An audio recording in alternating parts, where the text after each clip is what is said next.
24 avril 2021, petit tutoriel HTML CSS. On va se faire une petite modale uniquement en CSS sans utilisation de JavaScript. Ok. Donc là, j'ai une page toute simple, assez moche d'ailleurs, dans laquelle j'ai mis 3 paragraphes avec du lorem ipsum assez conséquent afin d'avoir du scroll. Ok. J'ai mis un simple formulaire ici. Et on voit donc du coup qu'ici on a un overlay grisâtre qui nous permet une certaine transparence tout en montrant que voilà, il y a quelque chose qui recouvre quoi, d'où l'overlay. Et on voit que au scroll, eh bien le contenu de la modale ici reste bien figé au centre, ok. Ça ne se déplace pas avec le scroll. Donc je ne peux pas sélectionner le texte, je ne peux pas cliquer dans les inputs. Ici non plus, je peux pas sélectionner le texte, bref. La seule chose que j'ai à faire, c'est de cliquer sur OK, j'ai compris. Je clique dessus, et boum, ça disparaît. Je peux enfin agir sur le formulaire, je peux sélectionner du texte, nickel chrome. Ok. Donc maintenant on va voir comment faire ceci. Hop, je viens dans la page relativement vierge, je switch de vue, hop, et on voit que actuellement dans le body on retrouve notre forme avec el famoso input username et input password. Ok. On voit que j'ai lié le fichier app.css, donc présent dans le dossier CSS. Ici donc j'ai un raccourci de commande emmet qui va me permettre de générer du coup mes paragraphes avec du lorem 1000 dedans, suivi d'un hr pour les deux premiers. Ok. Donc là, je fais ça, je fais tabulation et boum, c'est magique. Il m'a généré du coup mes 3 paragraphes avec 2 éléments hr, juste pour le côté visuel ici. Mettre un petit peu d'espace avec un trait, mais bon, ça après, c'est pas à but sémantique, ok. Donc, je vais switcher de vue, tac, et voilà ce qu'on obtient à présent. Donc, voilà, on peut sélectionner nos inputs, mettre le focus, on peut sélectionner le texte, bref. On n'a absolument pas de modal ici, ok. Donc, hop. À présent, ce qu'on va faire, c'est qu'on va s'occuper justement de cette fameuse modale. Et je vais faire un copier-coller. Hop. Tac, tac. Alors, c'est quoi le principe, le fonctionnement de ce que j'ai mis en œuvre? J'ai défini un input type checkbox, ok. Donc, un input type checkbox à 2 états. Cocher, décocher. C'est booléen, jour, nuit, true, false. C'est très simple. Je lui ai placé un identifiant close modal. Donc pourquoi? Parce que cet identifiant va nous servir pour lier techniquement notre input à un label via son attribut fort. Ok. On le retrouve ici, hop, avec la même valeur que l'identifiant. Cette checkbox, par défaut, je l'ai cochée. Ok. Par défaut, elle est cochée. Et ensuite, je lui ai placé un attribut hidden pour masquer cet input en tout temps, ok. Ensuite, je crée un premier container, donc overlay, donc modal avec l'identifiant modal overlay. C'est ce qui me permet d'avoir cet effet de background grisâtre, transparent là. Et à l'intérieur du coup de cet overlay, je crée une div avec un ID modal. Et bah après voilà, t'as vu, j'ai un H1, un paragraphe explicatif et surtout le label qui me permet au clic de celui-ci de faire varier l'état de ma checkbox. Ok, elle est cochée par défaut. Et quand je vais cliquer dessus, bah du coup ça va la décocher. Ok. Et via le CSS du coup, bah, on va agir pour faire disparaître el famoso modal. Ok. Donc hop, je viens ici, qu'est-ce qui a changé? Donc ça c'est actualisé, bon là on voit rien, mais par contre si on descend tout en bas, boum, voilà ce qu'on a actuellement. CSS only modal, si tu navigues sur ce site, blabla.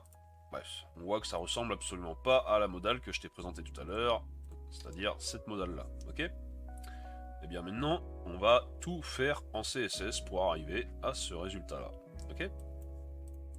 Hop, allez c'est parti. On se rend donc dans app.css. Moi je vais prendre mon code, je vais faire mes copier-coller et excuse-moi, j'ai la gorge qui me chatouille. Bon, allez. Donc là, j'ai mon traditionnel reset, sauf que je lui ai retiré donc le padding 0 et le margin 0, histoire d'éviter que le texte soit plaqué vraiment sur le côté gauche de l'écran, en haut gauche quoi. Donc je les ai pas mis ici, c'est pas utile. Ensuite, je cible la pseudo-classe route et je viens définir du coup des variables CSS dans celle-ci. Parce que je vais réutiliser ces valeurs à plusieurs endroits ensuite en instruction. Donc du coup, ça me permet de ne pas me répéter et surtout si après je veux modifier quelque chose qui doit être modifié à plusieurs endroits, je viens le modifier ici et non pas à plusieurs endroits, ok?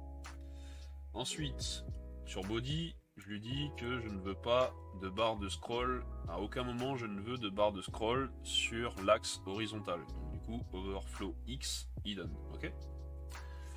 Ensuite, je vais hop, prendre ceci, boum, boum.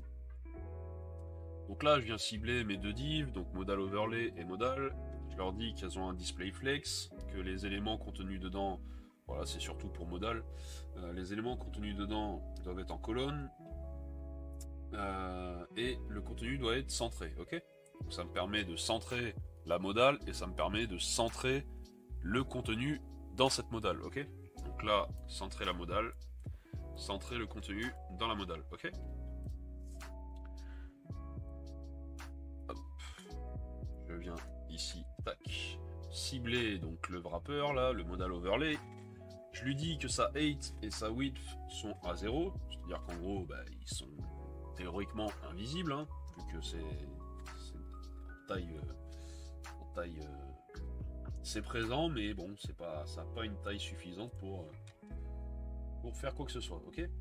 Je lui dis que sa position, elle est fixed, donc ça me permet du coup d'agir pour le scroll, donc qu'elle reste tout le temps à sa place. Par défaut, elle est à bottom et right, donc elle est dans le coin inférieur droit. Son opacité est de 0, et très important, sa visibility, elle est hidden, ça c'est très important. Parce que du coup, ça poserait, si j'y pense tout à l'heure, je le retirerai pour te montrer, ça poserait des soucis après de sélection de la page sur la page, ok? Et ensuite, je définis le transition delay à 0, donc je veux pas de délai, et par contre, la transition, je veux qu'elle dure 1 seconde, ok? Tu vas comprendre par la suite. Hop, justement avec ceci. Tac. Donc là, qu'est-ce que je viens dire ici? Donc là, attends, je vais te montrer que déjà ici, paf, on a du changement du coup. On voit le grisâtre, on voit du coup c'est son modal, on arrive à distinguer ici, si tu navigues sur ce site, évite d'y faire des clowneries, et ok j'ai compris. Donc on voit que c'est centré, je scroll, nickel, donc là en fait on a notre fameuse modale, juste qu'elle n'est pas stylisée, mais elle est bien là, centrée, nickel chrome. Là on peut rien faire, on ne peut pas agir sur le formulaire et compagnie, ok. Donc, hop, je reviens là. Qu'est-ce que je dis? Je dis que du coup, si l'input ayant l'ID close modal, donc c'est le fameux input checkbox, si ce dernier est coché, donc c'est le cas par défaut, hein, hop, je lui ai mis un attribut checked, si son état est coché, alors je cible directement son voisin, ok? Donc son voisin au sein d'un même parent. Donc là, le parent, du coup, c'est body. Tu vois, ils sont au sein d'un même parent. Donc du coup, j'ai mon input, son voisin direct, c'est qui? C'est le div modal overlay, ok? Hop. Et bien, donc du coup, j'agis sur son voisin direct div modal overlay. Qu'est-ce que je lui fais? Je lui dis que sa height et sa width, il passe de 0 à 100%. Donc là, cette fois-ci, il recouvre tout. Je lui dis que il prend un background color RGBA, donc noir avec une transparence de 0,2. Ça permet voilà, d'avoir cet effet grisâtre et de voir derrière le texte. Je lui donne un padding, donc le padding qui prend la valeur de ma variable ici, un REM. Donc ça c'est surtout pour la version mobile hein, en fait, parce que en desktop on voit absolument pas le padding pour le coup. L'opacité, je le passe à 1, et visibility, je le passe à visible, ok. C'est pour ça que du coup on obtient ce résultat là. Nickel. Hop. Donc je vais continuer. On va styliser du coup, hop, la modale. Tac tac. Je check ici, et voilà ce qu'on obtient pour l'instant. Ok, donc maintenant elle est beaucoup plus visible, nickel. Hop. Alors, qu'est-ce que je dis? Je dis que cette modale, elle doit prendre un background color blanc, qu'elle doit faire au minimum 50% en largeur de la taille de la page, et au minimum 30% de la hauteur de la page. Ok. Je lui donne un box shadow, donc c'est la fameuse ombre sur les bordures, que j'ai spécifié ici. Ok, dans ma variable CSS ici. Hop. Je lui donne pareil une font size qui est spécifiée dans une variable CSS plus haut. Padding pareil, border radius pareil. Je lui dis user select none, ça me permet du coup, alors, que je switch, de ne pas pouvoir sélectionner. Tu sais quand tu survoles et que ça te met le texte en bleu là et qu'après tu peux faire copier-coller, bien là ça empêche ceci. Tu ne peux pas du coup faire une sélection du texte pour faire copier-coller, ok? Alors, je continue. Bah, je vais prendre les 3 dernières choses, hop, et on aura fini avec le CSS. Hop là, tu vois que c'est vraiment très très simple, très rapide. Là, je prends le temps de t'expliquer, mais sinon c'est très rapide. Donc, hop, on arrive du coup au résultat final. Hein. Hop. Donc, le H1, du coup, bah, je lui donne du coup la font size qui est spécifiée ici. Le H1, je cible son pseudo-élément after afin de lui rajouter du coup un emoji clown. Hein. C'est le code de l'emoji clown. Je lui donne une taille de 2 REM et je l'espace du coup du texte de 0,3 REM. Ok. Enfin, je cible mon label close modal qui était avant ça, c'était juste en fait un texte lambda. Et je lui donne du coup un aspect de bouton, ok. Donc avec un background color gold, je donne du padding, je donne une bordure histoire de vraiment donner cet aspect de bouton, je donne un border radius histoire d'arrondir, je lui donne le même box shadow que la modale, donc histoire d'avoir un peu cette ombre sur les bordures, et enfin je lui donne un cursor pointer, c'est-à-dire la petite main, histoire de signifier tu peux cliquer dessus, ok. Donc voilà pour le CSS. 84 lignes ici. Au niveau de l'HTML, ça réside juste avec ces quelques lignes. Donc en fait, concrètement, ça réside juste avec ceci et ceci. Ça après c'est mon contenu ici. Tu peux très bien après te faire une div class content, blabla. Tu fais ce que tu veux. Après si tu veux te rajouter encore des éléments dedans pour wrapper.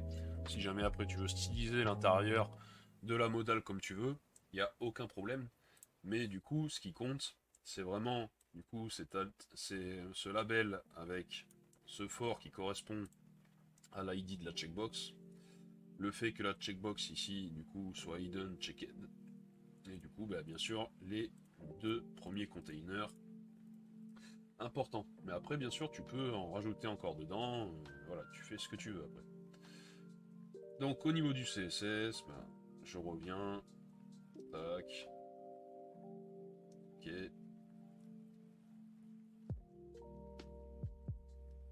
Voilà. Ok.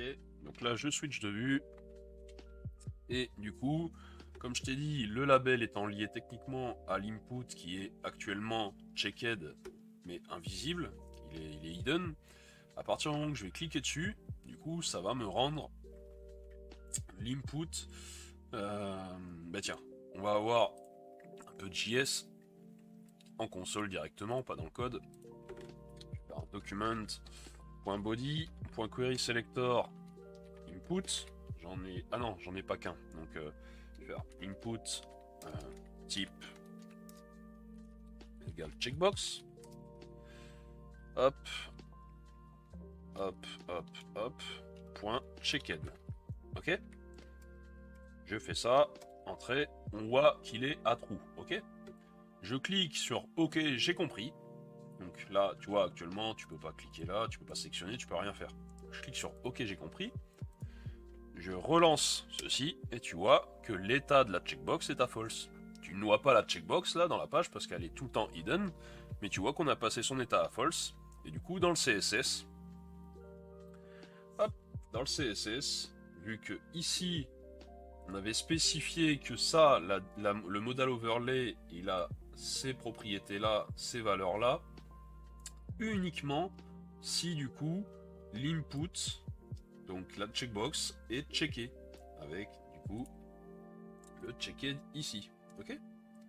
Si ce n'est pas le cas, du coup, il a ces valeurs-là, donc strictement invisible. Alors, j'y repense. Là, tu vois, je peux cliquer du coup dans les inputs, je peux sélectionner le texte dès le début. Mais mince, autant pour moi, j'avais pas switché. Donc là, je peux cliquer dans les inputs, pas de souci, et je peux sélectionner le texte dès le début, ok? Je vais switcher, et si ici j'enlève le visibility hidden, donc je vais le commenter ici. Je vais le commenter ici, ok? Donc j'enlève cette propriété visibility. Je reviens au niveau de la page. Donc là, bien sûr, je peux pas cliquer, ok, normal. Hop, excuse-moi. Je peux pas cliquer, je peux pas sélectionner, tout, ok. Je fais ok, j'ai compris. Là, je veux cliquer sur l'username. Ah, ça fonctionne, tiens. Bon, ça devait être autre chose tout à l'heure que j'avais fait. Bon, je dis une bêtise. Parce que j'arrivais pas à cliquer sur username. Non, bah c'était pas ça. Donc en fait, visibility n'est pas spécialement nécessaire, contrairement à ce que j'ai dit. Bon, après tu peux le laisser quand même. Tu peux le laisser quand même, bien évidemment. Mais tout à l'heure, en fait, je pouvais pas cliquer directement. En fait, je pouvais cliquer sur l'input, mais en plaçant mon curseur ici, donc vers la fin. Mais à partir du moment où j'étais sur le placeholder, en fait, toute cette partie-là, là, ici, là, je pouvais pas prendre dès le début, je pouvais prendre genre à partir de là. Et à partir du moment où j'avais mis visibility, après ça réglait le truc. Mais en fait, ça devait pas être ça. J'ai dû faire une modification autre à mon code CSS. Donc, bref. Allez, je vais le remettre quand même, c'est pas grave. Tac, au moins on s'assure que c'est bien caché et c'est bien visible. Voilà, donc petite... Bon, ça a duré quand même, je vois quand même le compteur, j'ai beaucoup blablaté, on est à 18 minutes passées.